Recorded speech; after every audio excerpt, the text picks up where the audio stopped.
नमस्कार साथियों, मैं हूं विनीत।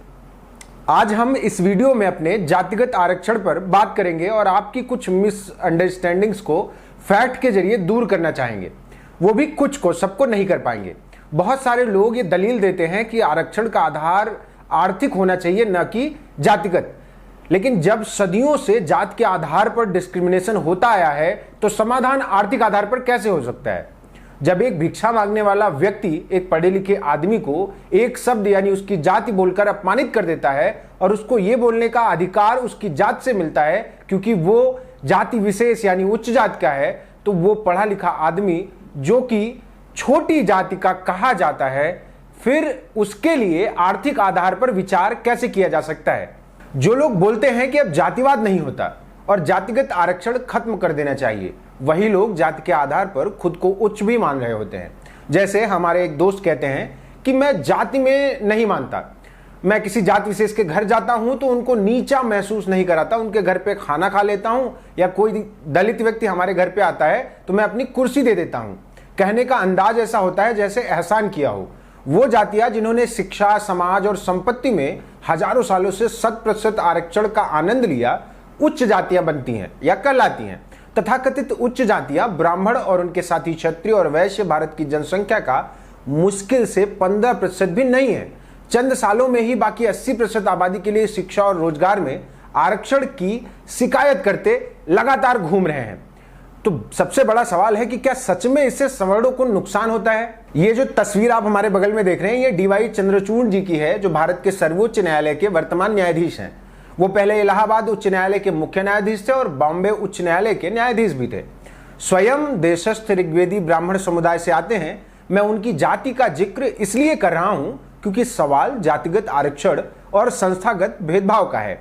इन्होंने 6 दिसंबर 2021 को Indian institute of Dalit studies द्वारा आयोजित 13वें BR अम्बेडकर मेमोरियल लेक्चर में माइकल सैंडल द्वारा लिखी पुस्तक द टायरनी ऑफ मेरिट के विमोचन पर व्याख्यान देते हुए जाति प्रदत्त विशेषाधिकार के बारे में टिप्पणियां की थी, जो हम आसान भाषा में आपको बता देते हैं। उन्होंने कहा, उच्च जाति के लोगों ने अपनी जाति के आधार पर योग्यता और विशेषाधिकार प्राप्त किया है और आज के युग में जाति आधारित योग्यता और विशेषाधिकार जैसे आरक्षण को खत्म करने की उनकी मांग योग्यता की संकीर्ण अवधारणा को प्रदर्शित करती है।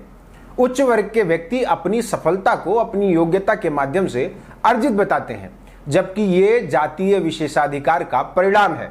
अतः आज के समय में जो जातीय विशेषाधिकार निम्न वर्ग को मिले हुए हैं वो नितांत आवश्यक हैं।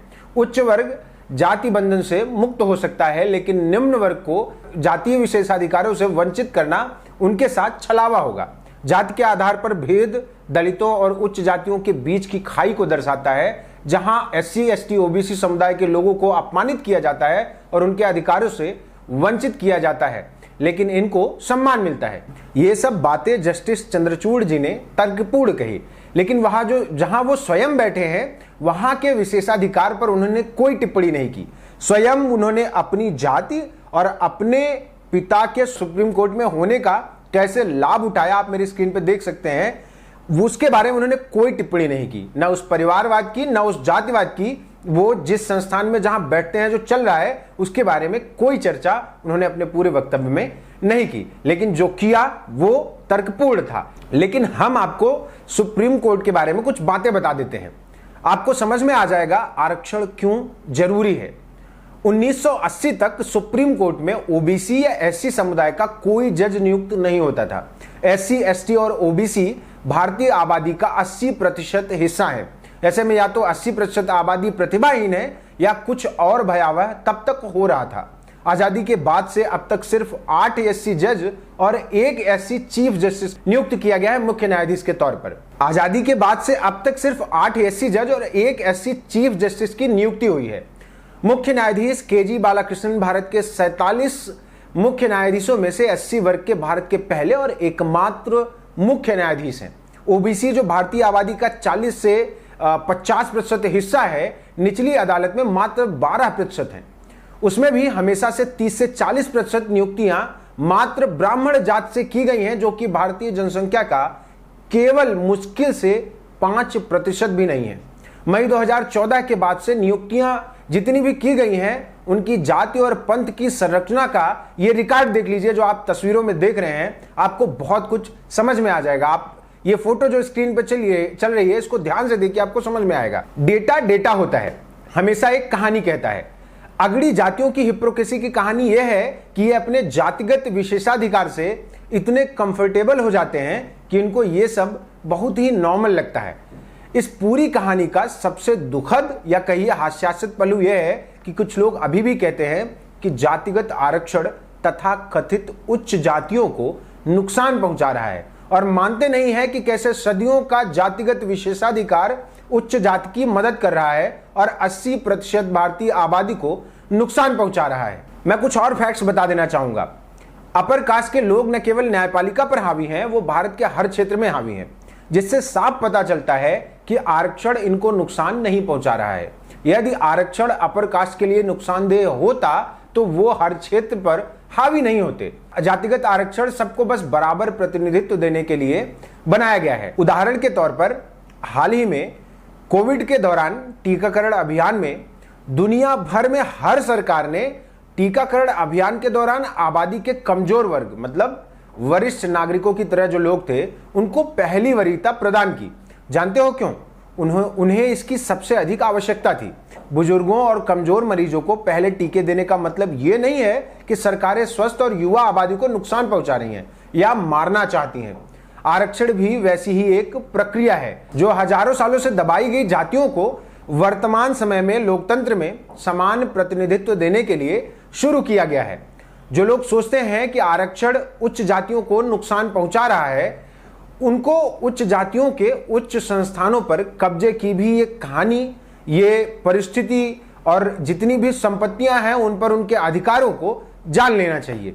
ये जो डेटा शीट हम आपको दिखा रहे हैं इससे आप बहुत कुछ समझ सकते हैं। Indian labour and employment report 2014 के अनुसार देश में जो भी लोग ज्यादा कमाते हैं, ज्यादा कमाने वाले लोगों की जो सूची है, जो आंकड़ा है, वो ये कहता है कि आज भी जितना ओबीसी, एससी, एसटी वर्ग के लोग मिलके नहीं कमा पाते, वो मात्र मुश्किल से 15% सवर्ण लोग कमाते हैं, उनसे ज्यादा बेहतर वेल्थ रखते हैं अपने पास और उनसे ज्यादा अमीर हैं। आज भी शिक्षा, स्वास्थ्य और संपत्ति के जो आंकड़े हैं उनसे साफ समझ में आता है कि सबसे ज्यादा शेयर इसी सवर्ण समाज का है जो अपने आप को नुकसान में बताने की कोशिश कर रही है सिर्फ आरक्षण की वजह से। इन्हीं सवर्ण जातियों का आज भी संपत्तियों पर, स्वास्थ्य पर और शिक्षा पर पूरा अधिकार बना हुआ है। ज्यादातर जगहों पर यूनिवर्सिटीज हो, कॉलेज हो, वहां प्रोफेसरों की संख्या, हायर एजुकेशन में पढ़ने वाले लोगों की संख्या, अच्छे हॉस्पिटलों में सरकारी डॉक्टर्स की संख्या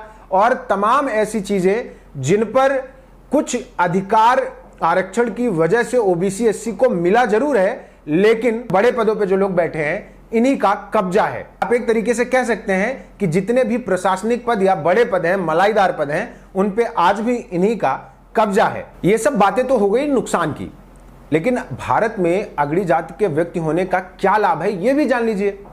आपको मंदिरों के ट्रस्ट सदस्य के रूप में 100% आरक्षण मिलेगा। क्या मुझे यह कहने की जरूरत है कि हम भारतीय मंदिरों को कितना पैसा दान करते हैं? मंदिरों में पैसा सभी द्वारा दान किया जाता है, लेकिन केवल उच्च जाति के लोग ही एकत्र और उपयोग करते हैं। आप कितने ऊंची जाति के लोगों को जानते हैं जो कहीं सफाई कर्मी हो, बीड़ी मजदूर हो, बीड़ी की किसी फैक्ट्री में काम करते हो, घरेलू कामगार आदि के रूप में काम करते हो? उन्हें इस तरह के काम करने की आवश्यकता ही नहीं है, क्योंकि इसकी बजाय वो पुजारी के रूप में काम कर सकते हैं और इन जैसे श्रमिकों से ज्यादा आराम से कमा सकते हैं। अगर आप एक अच्छे वक्ता हैं तो मेरे दोस्त, आप सत्संग के बाबा बन सकते हैं और अपनी प्रतिभा के आधार पर कमा सकते हैं 10,000 से लेकर लाखों करोड़ों रुपए तक। और सबसे महत्वपूर्ण चीज है आपकी सामाजिक स्थिति। टीचर, इंजीनियर, डॉक्टर, साइंटिस्ट भी आपके चरण छू सकते हैं और धन्य हो सकते हैं, आप भले ही अनपढ़ हो। कभी जाति के आधार पर भेदभाव नहीं होगा आपके साथ। कभी मंदिर में जाने के लिए रोका नहीं जाएगा, स्कूल में अलग थलग नहीं बैठाया जाएगा, ना ही आपके साथ कोई भेदभाव होगा। अपर कास्ट टीचर्स, प्रोफेसर आपको बहुत अच्छे से ट्रीट करेंगे। मीडिया, कॉलेज, स्कूल, पुलिस, हर जगह अच्छे पोस्ट पर 70% अपर कास्ट के लोग ही हैं आज भी। जब आपको इतने सारे प्रिविलेज पहले से प्राप्त हैं तो जो पीछे छूट गए उनको आगे लाने में समस्या क्या है? यदि आप जातिवाद में विश्वास नहीं करते हैं तो अपनी जाति आधारित उपनाम जैसे शर्मा मिश्रा ये सब हटा दे।